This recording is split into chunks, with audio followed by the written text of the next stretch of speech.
Babi maramba mikolo to tikela mikolo. Je veux dire masola va grand et ça John Image. John Image le prix number 1 na makamboyo. John Image bilili fois 100. John Image lelo vraiment akangi masolo. Avenir na bango ba misusu, futur na bango et ça déjà présent. Il y a John Image. Plus tard, je vais inviter Maman Eve Bazaïba, la secrétaire générale du mouvement de libération pour le Congo, pour nous parler de la pensée de son mouvement et de la République et de comment et des aspirations de la diaspora. Maman Eve Bazaïba.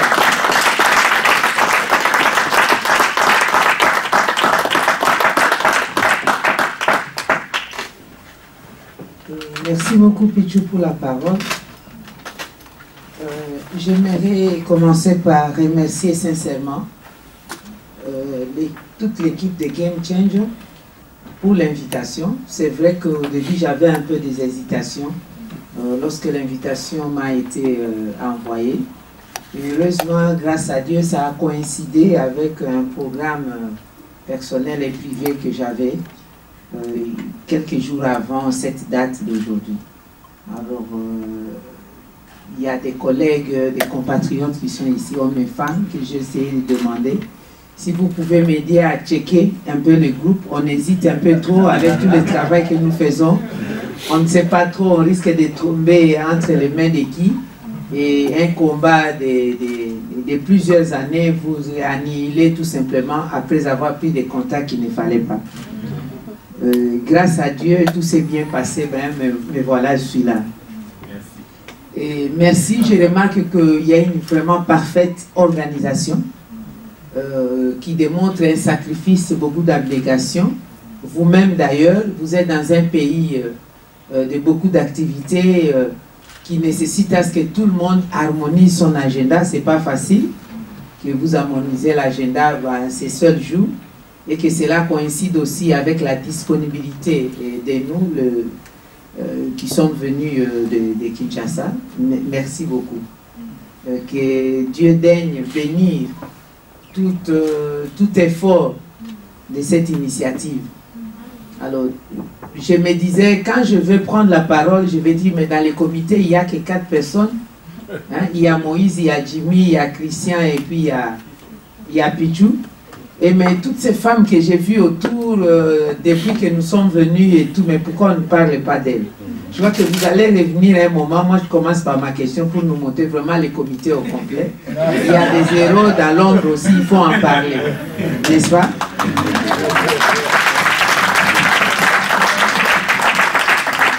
Je l'ai dit, c'est important parce qu'en 1959, lorsque nos politiciens sont allés à la table ronde de Bruxelles, il y avait aussi des femmes. Comme Mayaka Pongo et consorts, mais on n'en parle jamais, n'est-ce pas? Mais au moins Mobutu avait pensé à mettre Maman Mobutu dans l'équipe de compagnons de la Révolution parce qu'elle avait fait les cafés pour garder les gens éveillés lors du point de pouvoir. C'était important, il ne fallait pas sous-estimer ça. Alors, avant de poursuivre, pour aller dans le vif du sujet, j'aimerais aussi saluer, mes yeux sont tombés quelque part chez une personne que je ne vais pas citer le nom, si elle peut s'élever, parce qu'elle est le témoin du combat que nous avons mené ensemble. Je t'ai cherché, maintenant je sais dénicher, je sais où tu te trouves désormais. Merci d'être venu. Alors, vous allez peut-être, je ne vais pas me mettre dans votre programme. Je souhaiterais valoriser chacun d'entre nous, mais je ne le ferai pas. Peut-être ça sera M. Christian ou le chef du village viendra le faire. Mais j'avais voulu quand même qu'on ait un moment, chacun de nous puisse se présenter 1 minute. Ça ne va pas coûter très cher pour nous. À la fin peut-être, pour dire je suis tel, je viens de tel. Parce que j'aimerais que ces contacts ici demeurent. Absolument. Vous allez faire circuler une liste de présences, vous l'avez déjà peut-être fait dans les contacts, mais écoutez la voix de chacun, parce que cette voix, j'aimerais que ça puisse équilibrer, compenser les billets, l'énergie, les programmes. Les gens sont venus de partout pour venir ici et rentrer sans qu'ils puissent se présenter, ça me mettrait un peu mal à l'aise. J'ai vraiment senti du poids pour toutes personnes qui viennent, et surtout parmi lesquelles il y en a qui me soufflent à l'oreille. Maman, je suis venue parce que j'ai vu que vous étiez là déjà. J'ai vu ça comme un point. Alors, je ne veux pas, excusez-moi, je ne veux pas parler de, essentiellement me focaliser sur le MLC parce que je pense que j'ai le devoir plutôt de parler de la vision des gens qui sont proches de nous comme la dynamique et tous les autres. Sinon, si c'était une réunion MLC, vous m'invitez, je parlerai de tous les programmes du MLC. Mais par respect aux organisateurs, le programme du MLC se présente en 3 mots. Justice, sécurité et développement. La justice, c'est dans toutes ses facettes. Même la justice distributive. Parce que c'est la justice distributive, en fait, qui crée des frustrations, manque de justice distributive. D'un côté, vous avez un Congo superbement riche, incommensurable, avec des potentialités incroyables. Mais de l'autre côté, vous avez ces fossés-là entre les riches et les pauvres, les jeunes et les grands, les hommes et les femmes, une discrimination, un déséquilibre total de la société qui ne permet pas une cohésion nationale comme il se doit. Donc il faut une justice dans toutes ses facettes. La justice juridique et la justice aussi sociale et distributive. Sécurité dans toutes ses facettes. Sécurité en termes de défense de l'intégrité du territoire, sécurité civile, personnelle soi-même, on doit se sentir en sécurité, en assurance, et même sécurité alimentaire. C'est incroyable, un grand pays qui est compté dans le monde comme le 2e poumon du monde, qui a des terres arabes qui regorgent en termes de potentialités d'agriculture, plus de 40%, surtout pour tout le monde, dans le monde entier, 40% des sols arabes, c'est en République démocratique du Congo, mais la population meurt de faim. Donc il nous faut aussi la sécurité alimentaire. Parce que ventre affamé n'a point d'oreille. On peut dire, bah, Congolais, bah, yo kakate, vous leur dites, tout ça, ils n'écoutent. Mais comment ils vont écouter? Ils ont faim. Ils sont d'abord dans le vécu quotidien. Donc cette sécurité est importante. Les 2 mots là, justice et sécurité, va nous amener à coup sûr au développement. Parce que si aujourd'hui les gens discutent des gaz à effet de serre, si les gens discutent de la Lune, discutent de la nouvelle technologie de l'information et des communications, parce que quelque part, le matin il y a eu un petit déjeuner, à midi il y a eu un déjeuner, le soir il y a un souper, tout ça. Mais quand on n'a pas tout ce temps, on n'a pas le temps de parler de la nouvelle technologie de l'information et des communications. On n'a pas le temps de parler, d'avoir des informations sur la Lune, non, planète Mars, etc. On a découvert ceci. Je n'ai pas tout ce temps. Je cherche où est-ce qu'on va découvrir la chikwang, où est-ce qu'on va découvrir le poisson, du riz et tout. Je cherche où est-ce qu'on va découvrir l'aspirine parce que mon enfant est malade. Je cherche où on va découvrir les stylos, les papiers parce que mon enfant doit étudier. Je n'ai pas le temps de tout ce que vous dites là. N'en déplaise à Matata Pogno qui parle de la croissance et tout ça, la croissance économique à des chiffres où beaucoup qui parlent de la stabilité macroéconomique, toutes ces phraseologies-là, on n'en a pas besoin. Une croissance qui est inadéquate, une croissance qui ne répond pas aux réalités de la vie où les femmes utilisent depuis des lurettes, des sachets pour aller au marché alors que nous connaissions des paniers. Quand est-ce qu'on va y réutiliser les paniers? Les paniers, on ne l'utilise plus pour aller au marché. Ou la boîte de tomates est découpée en morceaux. D'abord, c'était en 2, et puis finalement, on commence à les mettre une cuillerée dans des bouts de sachet. Pour la tomate, là, ça ne va pas. Les bouteilles d'huile, on commence à mettre de l'huile dans des sachets et tout. Et du lait pour que ça fasse, je ne sais pas, une certaine coloration seulement dans le thé. Pour ceux qui en ont, c'est déjà un luxe. Alors, quel genre de croissance nous parlons? C'est ça en fait le programme d'action, le projet de société du mouvement de libération du Congo, c'est ça. Et nous pensons qu'avec notre totem du fourmi, c'est possible. On peut penser que nous ne sommes pas capables un peu molle comme la fourmi, mais la fourmi, avec la solidarité, peut faire beaucoup de choses, de grandes choses. C'est ça la vision du MLC. Alors, j'aimerais rapidement survoler la situation politique, économique et sociale du pays, sécuritaire même.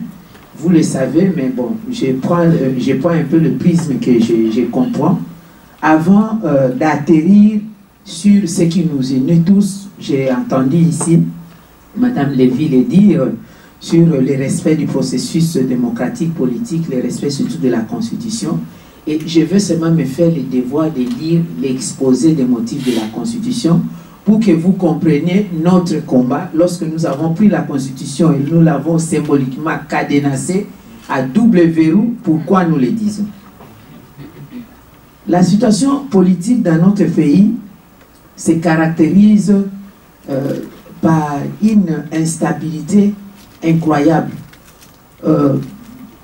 Les collègues vont prendre d'autres chapitres. Moi, je parle de la décentralisation. La décentralisation dont on parle. La décentralisation en soi n'est pas mauvaise. C'était une idée pour rapprocher les gouvernés des gouvernants. Parce qu'on a vu qu'il fallait subdiviser une maison qui est le Congo, de sorte que ça nous permette à bien gérer. Nous avons connu des problèmes de dislocation des familles où un parent devait venir à Kinshasa en provenance par exemple de Basoko, en provenance de Kasumbalesa, pour venir régulariser les questions de numéro matricule tout simplement à l'administration de l'État pour les primes, pour son salaire, il n'est pas mécanisé, etc. Alors quand le parent venait, il restait tout le temps, il changeait même de famille, surtout les hommes, ils se remariaient, ils fondaient un autre foyer, ils laissaient femmes et enfants. Je sais que dans des familles, on a connu. Il est venu seulement pour chercher à régulariser la situation au niveau de l'administration. Et on s'est référé à la centralisation et c'était un problème. C'est pourquoi les constituants avaient pensé à l'article 175 de la Constitution, dans le cadre de la gestion des finances publiques, le budget des recettes et des dépenses de l'État, à savoir celui du pouvoir central et des provinces, est arrêté chaque année par une loi. C'est ça la loi des finances. La part des recettes à caractère national allouée aux provinces est établie à 40% et elle est retenue à la source. La loi fixe la nomenclature des autres recettes locales et les modalités. C'est-à-dire quoi? Il faudrait qu'il y ait une décentralisation même de finances et la gestion de l'État. La gestion administrative, la gestion financière, et on donnait du coup, le constituant a donné les responsabilités, les matières de compétences au niveau de province et au niveau de l'État. La santé, l'éducation, ce qui se rapproche à l'administration, tout au niveau de la province. Vous produisez le 40%. Sont d'office retenus à la source pour le fonctionnement de l'administration de l'État, les 60% envoyés au niveau du gouvernement central. Et c'est de là, de ces 60% que provient la caisse de péréquation, c'est-à-dire toutes les 60% des 11 provinces à l'époque et même des 26 aujourd'hui créeraient une unité. Et de cette unité, on fonctionnerait 10% pour mettre de côté un fonds qui va aider les provinces qui sont des canals, qui ont des problèmes de gestion des canaux boiteux. On pousse soutenir ces provinces avec le fonds des 10% qu'on aurait ponctionné. C'est ça en fait la justice distributive. Parce que le minerai extrait au Katanga, ce n'est pas seulement au Katanga, c'est le minerai qui concerne aussi les gens du Congo central. Parce qu'à l'entrée de l'embouchure au Congo central n'est pas seulement l'embouchure du Congo central, c'est l'embouchure aussi du Kasaï. Parce que c'est un même Congo. Comment est-ce qu'on peut vice-versa bénéficier des richesses de partout? C'est à partir de la caisse de péréquation. Partout où vous êtes Congolais, vous avez le droit de bénéficier de la ressource, des ressources financières de votre pays. Alors, ce n'est que dans la décentralisation que cela peut être possible. Mais tel que fait actuellement, c'est pour l'approche politique. Le président Kabila, je l'ai dit tout, je l'ai toujours dit, je le répète, j'aimerais même que le média en fasse passer en boucle. Il l'a fait pour...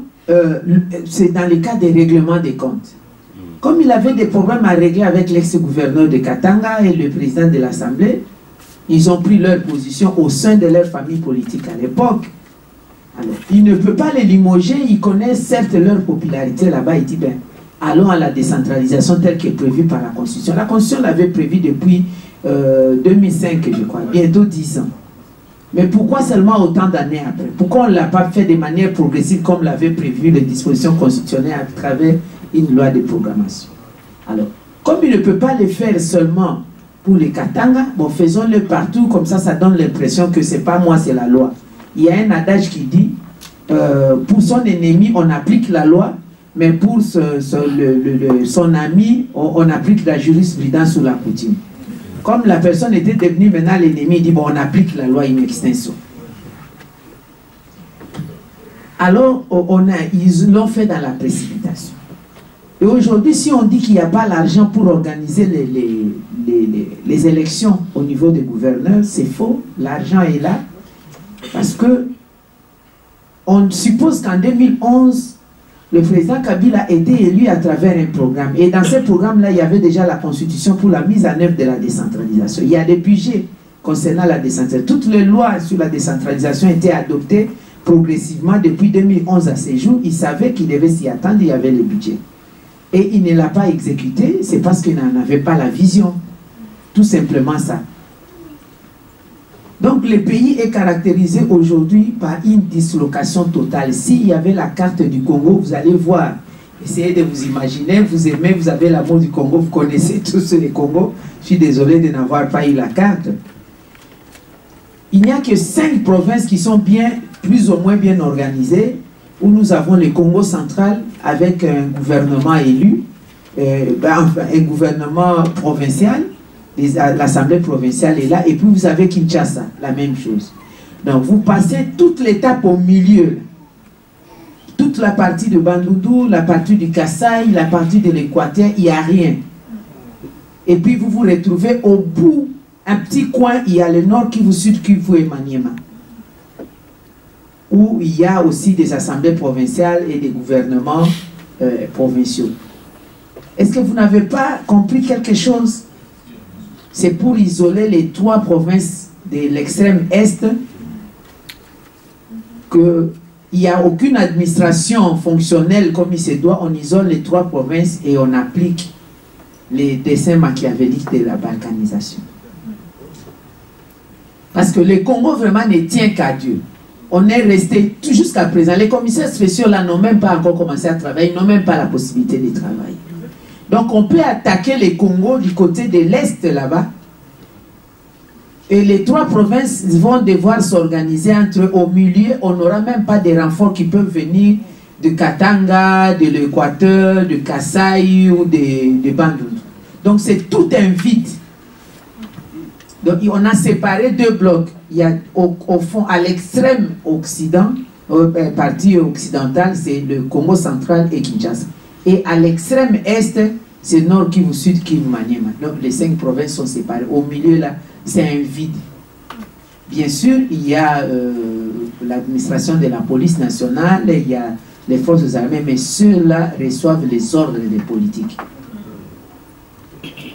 Et nous devons faire un effort pour combattre cet état des choses. Que personne ne vous dise qu'il n'y avait pas l'argent pour organiser les élections de gouverneurs. Si, il y avait l'argent. Parce que si on met de côté même le budget de l'État, prenons seulement les cas de caution. C'est 2 500 000 francs congolais, c'est environ 2 700 $ américains. 4 listes, ça fait plus de 10 000 $. On peut organiser les élections. On peut organiser les élections. La preuve, lorsqu'on a remplacé les membres du bureau de l'Assemblée et du Sénat, au Sénat, il y avait 78 électeurs. À l'Assemblée nationale, il y en avait 425 qui ont voté. Alors que pour les députés provinciaux de nouvelles provinces, là où il y a plus de députés provinciaux en termes d'électeurs, c'est 30 à Ituri. Là où il y a moins, c'est en Bandaka, à l'Équateur, c'est 14. Tout le reste, c'est tantôt 18 ou 24. 18 ou 24.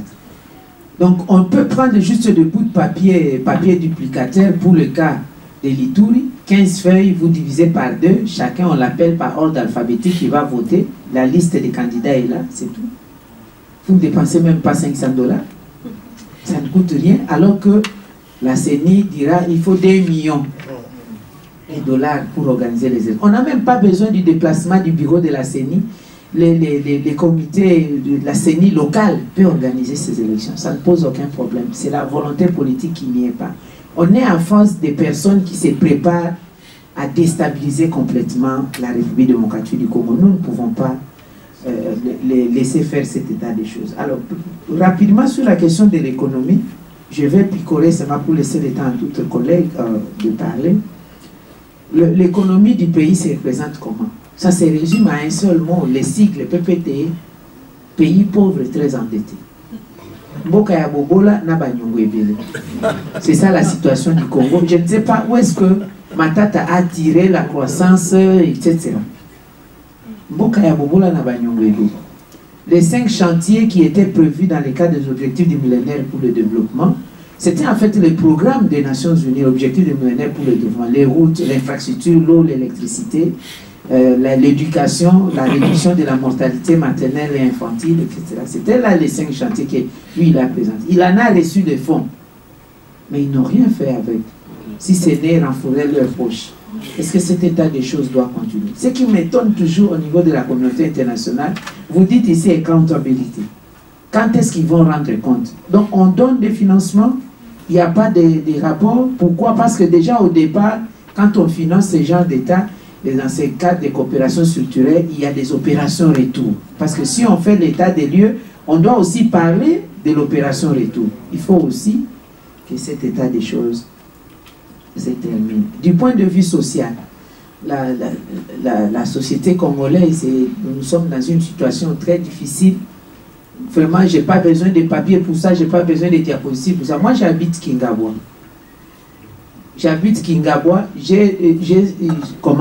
Le jauge pour moi de savoir la situation de notre pays, j'ai des cancrelats, j'ai des rats et tout ça qui viennent chez moi. Quand je mets des produits, ça je vous dis c'est authentique, je mets des produits, des raticides là, pour tuer les rats. Je ne trouve jamais un seul cadavre de rats chez moi. Donc vous comprenez qu'ils viennent manger et ils vont mourir là où ils rentrent. Donc je suis dans une situation avant de venir, justement, vous traversez les poubelles, vous traversez des routes défoncées, et puis vous arrivez chez moi. C'est pourquoi à tout moment, quand nous parlons, nous ne parlons pas nécessairement pour nous-mêmes. Nous parlons pour le voisin, pour le frère, pour l'ami et tout ça. D'ailleurs, les Congolais n'ont rien à foutre. Je suis l'élu du MLC ou pas MLC, et ils savent que je suis élu. S'il y a un cas de décès, ils viennent. Le voisin, parce que j'ai les devoirs, l'obligation de m'occuper de lui, parce que je suis l'élu du peuple. Et du coup, tous les députés, nous sommes devenus des assistants sociaux. Nous sommes devenus des assistants sociaux, pourquoi? Parce que ceux à qui la responsabilité de la gestion des États leur a été donnée, l'exécutif, est incapable. L'exécutif ne fonctionne pas. Je félicite vraiment les États qui, avant de nommer quelqu'un à l'exécutif, puisent parmi les élus. Parce qu'au moins, on se sent redevable. Les ministres qui sont tombés du ciel comme ça, nommés politiciens, ils ne rendent compte qu'aux personnes qui les avaient nommés. Vous, qu'est-ce qu'il a à foutre à vous? Il n'a pas de compte à vous. Nous, au moins, qu'on le veuille ou pas, Ewanga, Martin et moi, français, moi, quelque chose tu touches aux bomba. Parce qu'après, on va te chasser. Si tu ne fais pas quelque chose, tu fais un effort, mettre de la peinture à l'école, curer les caniveaux, donner des petits dons ici, par-ci, par-là. On n'en a pas les moyens, on n'a pas l'argent de Jésus. Mais si c'était l'idée de celui qui a l'argent, pour ça, je crois qu'on serait avancé en termes de développement. Nous sommes dans un état où l'eau, l'électricité, n'en parlons même pas. Même à Kinshasa, à l'époque, moi j'ai vécu l'époque où quand il n'y avait pas d'électricité dans un coin, c'est que c'était quoi?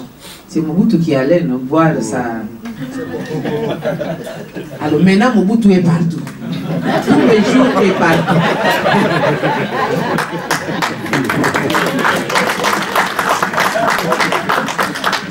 Pour l'eau, lui-même, Matata, si lui ne transporte pas les bidons, mais vraiment, j'ai même ma main à couper. Parmi les véhicules qui, lui, là, dans le chariot automobile, quand il descend en ville, les véhicules là-bas viennent puiser de l'eau en ville. tous les ministres, les députés, tout, ils puissent de l'eau. Il n'y a pas d'eau.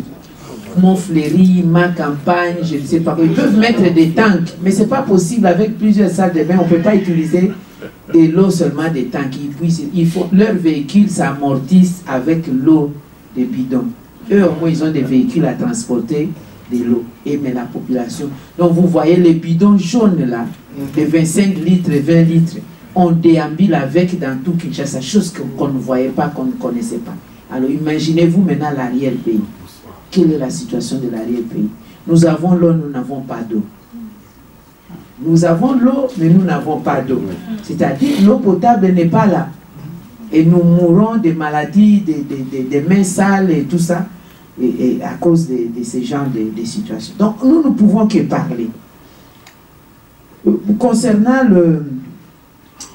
les groupes armés incontrôlés, nous en avons plusieurs. Vous le savez, je voudrais juste rappeler qu'en plus des FDLR et tout ce que vous connaissez, mettez beaucoup d'accent sur les Mbororo. Les Mbororo, est-ce que vous le savez, les Mbororo? Oui et non pour le ça. Les Mbororo sont des éleveurs qui viennent de Tchad, hein, qui viennent du Sud-Soudan, etc., du Soudan et intéressant. Mais c'est aussi une tribu du genre Tutsi, mais ce sont des éleveurs, des nomades. Ils sont à la recherche des pâturages. Mais la particularité des Mbororo qui sont au nord-est de la RDC, c'est vers Djougou, frontière avec le Sud-Soudan, et Bretel, entre le Sud-Soudan et la République centrafricaine. Et nous, la particularité, c'est que parmi eux, ce ne sont pas des enfants de cœur. Ils viennent armés avec leurs bêtes. Ils sont armés, ils disent que c'est pour protéger les bêtes, leurs troupeaux des bêtes sauvages. Mais parmi eux, vous avez des géologues, des hydrologues, je ne sais pas si la science on l'appelle comme ça, ils viennent checker la possibilité de transfèrement des eaux de la rivière Ubangi vers le lac Tchad pour le renflouer. Ça, c'est un travail aussi, je crois qu'il faudrait prendre ça à cœur. Je le dis en connaissance de cause, au sein du Parlement, je suis dans la cellule de la problématique de transfèrement des eaux de la rivière Ubangi vers le lac Tchad.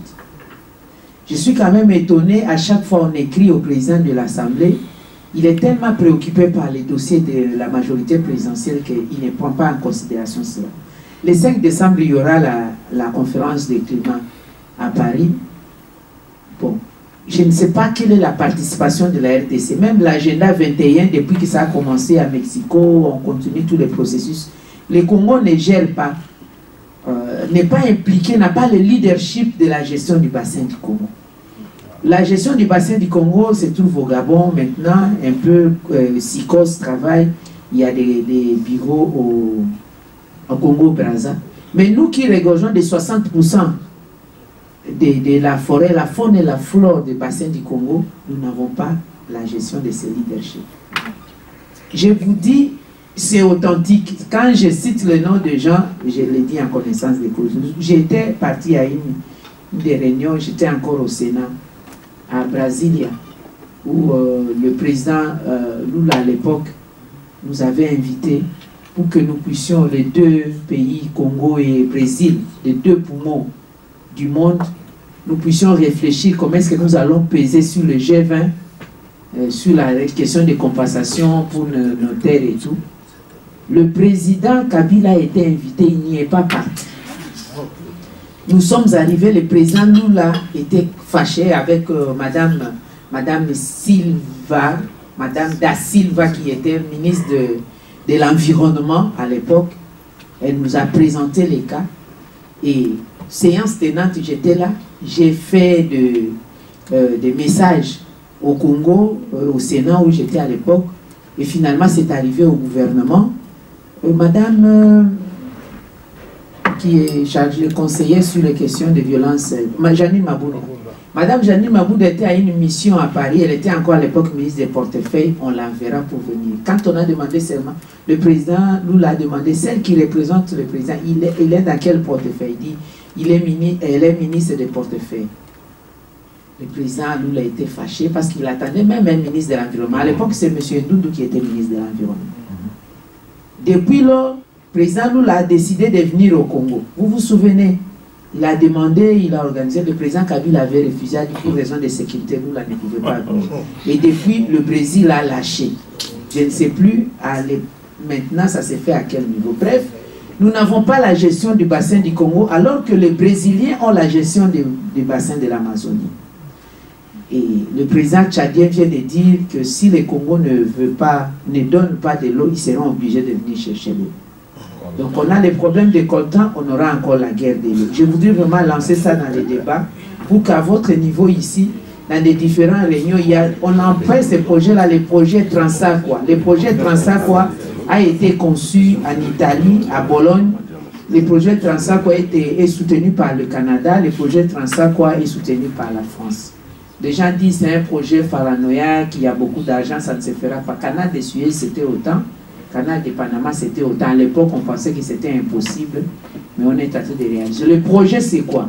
Ponctionner l'eau à partir de la rivière Ubangi, en renfouler le lac Tchad et en faire des digues, parvenir à faire des grands barrages pour faire aussi des barrages hydroélectriques, à électrifier toute la partie Sahel, faire d'une pierre plusieurs coups. Au même moment, en Israël, eux, ils ont déjà leur plan pour ponctionner à partir de Mbandaka, à Lolanga.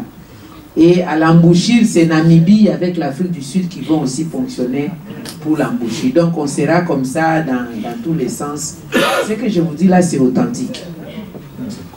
Donc il n'y aura même pas de problème comment on dit, des problèmes diplomatiques à ces sujets parce que c'est authentique. Dans toutes les conférences, on n'a même pas de la voix à ces sujets. Mais notre gouvernement a fait une étude, travaille déjà en termes de compensation. Qu'est-ce que nous allons avoir en échange?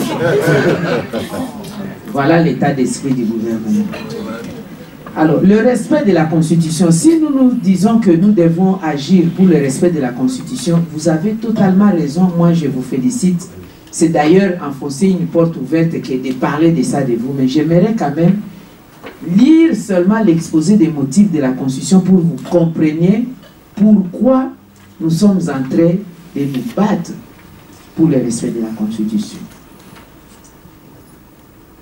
Depuis son indépendance le 30 juin 1960, la République démocratique du Congo est confrontée à des crises politiques récurrentes, dont l'une des causes fondamentales est la contestation de la légitimité des institutions et de leurs animateurs.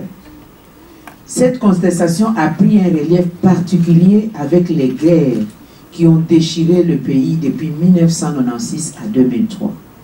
En vue de mettre fin à cette crise chronique de légitimité et de donner au pays toutes les chances de se reconstruire, les délégués de la classe politique et de la société civile, forces vives de la nation, réunis au dialogue intercongolais, ont convenu dans l'accord global inclusif signé à Pretoria en Afrique du Sud le 17 décembre 2002 de mettre en place un nouvel ordre politique fondé sur une nouvelle constitution démocratique sur base de laquelle le peuple congolais puisse choisir souverainement ses dirigeants au terme des élections libres, pluralistes, démocratiques, transparentes et crédibles.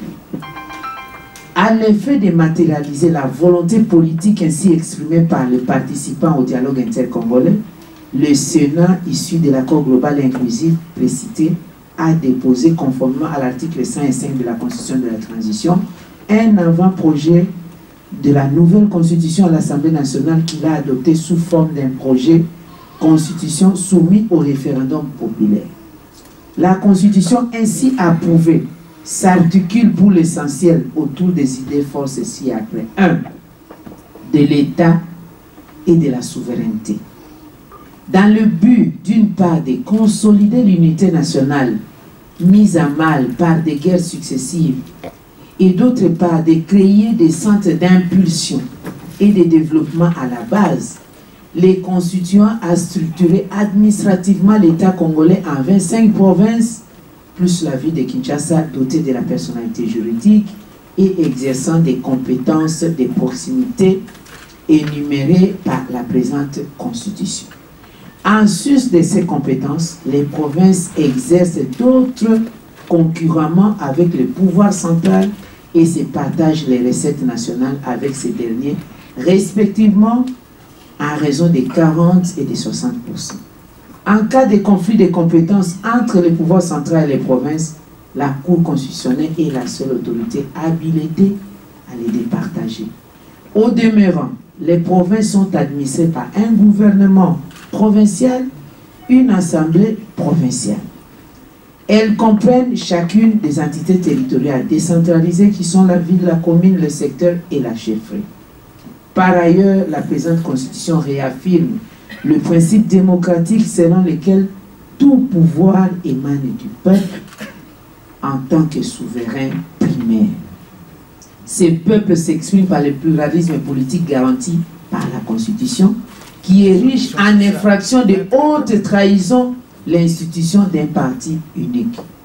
En ce qui concerne la nationalité, les constituants maintiennent les principes de l'unicité, de l'exclusivité de la nationalité congolaise. 2. Des droits humains, des libertés fondamentales et des devoirs du citoyen et de l'État. Le constituant tient à réaffirmer l'attachement de la République démocratique du Congo aux droits humains et aux libertés fondamentales telles que proclamées par les instruments juridiques internationaux auxquels elle a adhéré. Aussi a-t-il intégré ces droits et libertés dans les corps même de la Constitution.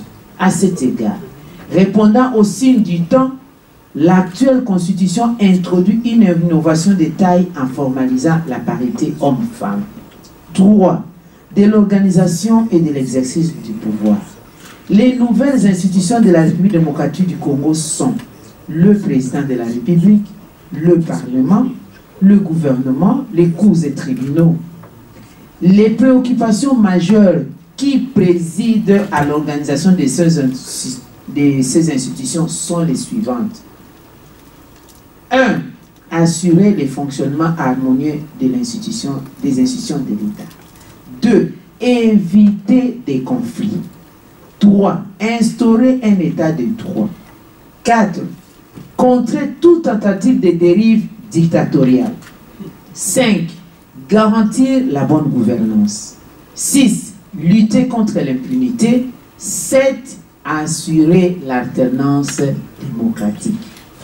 C'est pourquoi, non seulement le mandat du président de la République n'est renouvelable qu'une seule fois, mais aussi il exerce ses prérogatives de garant de la Constitution, de l'indépendance nationale, de l'intégrité territoriale, de la souveraineté nationale, du respect des accords et traités internationaux, ainsi que celle des régulateurs et d'arbitres du fonctionnement normal des institutions de la République, avec l'implication du gouvernement sous le contrôle du Parlement. Les actes réglementaires qu'il signe dans les matières relevantes du gouvernement ou sous gestion ministérielle sont couvertes par contre-seing du Premier ministre qui endosse la responsabilité devant l'Assemblée nationale. Bien plus, les affaires étrangères, la défense et la sécurité, autrefois domaines réservés du chef de l'État, sont devenus des domaines de collaboration. Cependant, le gouvernement, sous l'impulsion du Premier ministre, demeure le maître de la conduite de la politique de la nation qu'il définit en concertation avec le président de la République.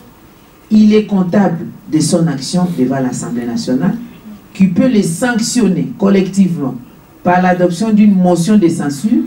L'Assemblée nationale peut en outre mettre en cause la responsabilité individuelle des membres du gouvernement par une motion de défiance. Réunis en congrès, l'Assemblée nationale et le Sénat ont la compétence de déférer le président de la République et le Premier ministre devant la Cour constitutionnelle, notamment pour haute trahison et délit d'initié. Par ailleurs, tout en jouissant du monopole du pouvoir législatif et des contrôles du gouvernement, les parlementaires ne sont pas au-dessus de la loi. Leurs immunités peuvent être levées et l'Assemblée nationale peut être dissoute par le président de la République en cas de crise persistante avec le gouvernement. La présente constitution réaffirme l'indépendance du pouvoir judiciaire dont les membres sont gérés par le Conseil supérieur de la magistrature, désormais composé des seuls magistrats. Pour plus d'efficacité et de spécialité et de célérité dans le traitement des dossiers, les cours et tribunaux ont été éclatés en 3 ordres juridictionnels. Premier tiré, les juridictions de l'ordre judiciaire passées sous le contrôle de la Cour de cassation. Deuxième tiret, celle de l'ordre administratif coiffée par le Conseil d'État. Troisième tiret, la Cour constitutionnelle. Des dispositions pertinentes de la Constitution déterminent la sphère d'action exclusive du pouvoir central et des provinces ainsi que la zone concurrente entre les deux échelons du pouvoir d'État. Pour assurer une bonne harmonie entre les provinces elles-mêmes d'une part et les pouvoirs centraux d'autre part, il est institué une conférence des gouverneurs présidée par le chef de l'État et dont le rôle est de servir des conseils aux deux échelons d'État. De même, le devoir de solidarité entre les différentes composantes de la nation exige l'institution de la Caisse nationale de péréquation placée sous la tutelle du gouvernement. Compte tenu de l'ampleur et de la complexité des problèmes de développement économique et social auxquels la République démocratique du Congo est confrontée, les constituants créent le Conseil économique et social dont la mission est de donner des avis consultatifs à la matière au président de la République, au Parlement et au gouvernement. Pour garantir la démocratie en République démocratique du Congo, la présente constitution retient deux institutions d'appui à la démocratie, à savoir la Commission électorale nationale indépendante chargée de l'organisation du processus électoral de façon permanente et le Conseil supérieur de l'audiovisuel et de la communication, dont la mission est d'assurer la liberté et la protection de la presse, ainsi que tous les moyens de communication des masses dans le respect de la loi. 4. De la révision constitutionnelle. Pour préserver les principes démocratiques contenus dans la présente constitution contre les aléas de la vie politique et les révisions intempestives, les dispositions relatives à la forme républicaine de l'État, au principe du suffrage universel, à la forme représentative du gouvernement, au nombre et à la durée de mandat du président de la République, à l'indépendance du pouvoir judiciaire, au pluralisme politique et syndical, ne peuvent faire l'objet d'aucune révision constitutionnelle. Telles sont les lignes maîtresses qui caractérisent la présente constitution.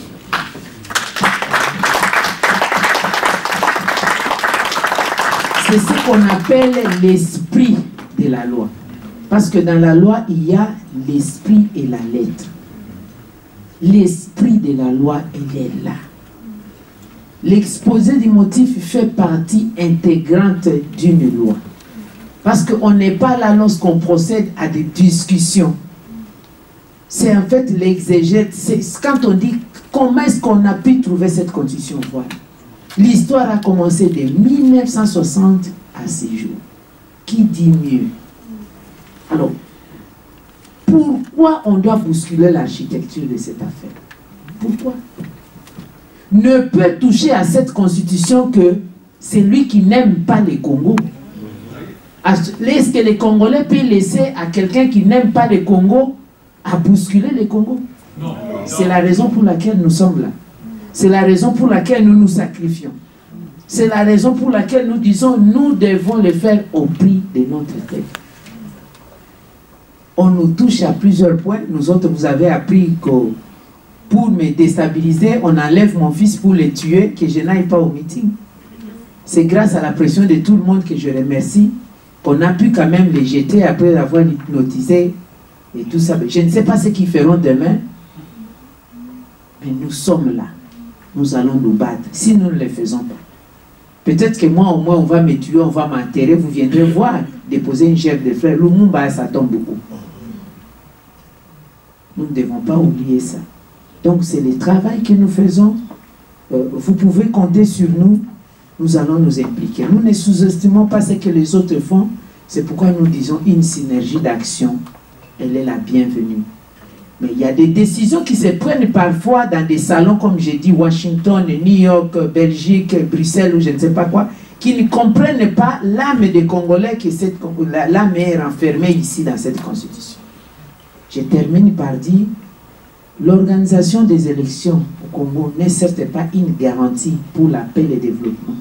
Mais la non-tenue des élections présidentielles dans les délais constitutionnels, c'est la cause d'instabilité dans notre pays. Le président Kabila doit intérioriser qu'il est dans son deuxième et dernier mandat. Ce n'est pas la fin du monde. Tu respectes la Constitution te protège. La Constitution dit de lui, sénateur à vie. Il viole la Constitution a tout prévu. Les collègues vont le dire, je ne peux pas tout prendre. L'article 64 est là, l'article 65 est là, où lui aussi n'est pas au-dessus de la loi. Il peut être poursuivi de haute trahison. Si nous allons aux élections, tant mieux. Il procède à la remise et reprise du pouvoir. Il sera compté parmi les grands dans l'histoire. Mais s'il ne veut pas, moi personnellement, je trouverais que ce n'est pas grave parce qu'il n'a pas voulu lui-même être l'exception de la règle, parce que tous les autres présidents n'ont jamais terminé le mandat. Je ne lui autoriserai pas non plus de terminer le mandat. Voilà, merci.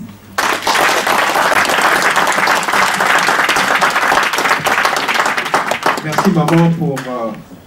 Babi maramba mikolo to tikela mikolo. Vedi masola ba grand eza John Image. John Image le prix number 1 na makamboyo. John Image bilili fois 100. John Image nde lelo vraiment akangi masolo. Avenir na bango ba misusu, futur na bango eza déjà présent. Ya John Image. John Image is the king number 1. Nakei. Makamboyo. John Image ozo kusabaninga pasi. John Image is here, which we love. Image is the king. John Image comme nous le John Image a bon moment na ngelengi. John Image ne mukonza bilili. Pour notre anniversaire na bino, contactez John Image. Bilili est solo, bilili est propre, c'est John Image. John Image ba obige non. Olingi ma solo na yo eyebana. États-Unis, mobimba, toke Montréal, Québec. Donc en tout cas babi soro yete KO. Parce que John Image a gagné ma solo. Donc John Image is the king, Trust me. John Image is the king. John Image ali mokonzi. John Image kende liboso. Bilili na yo biso bana state États-Unis to confirmer ango bana men apesi lo sako kende liboso papa to fuli yo ba mama.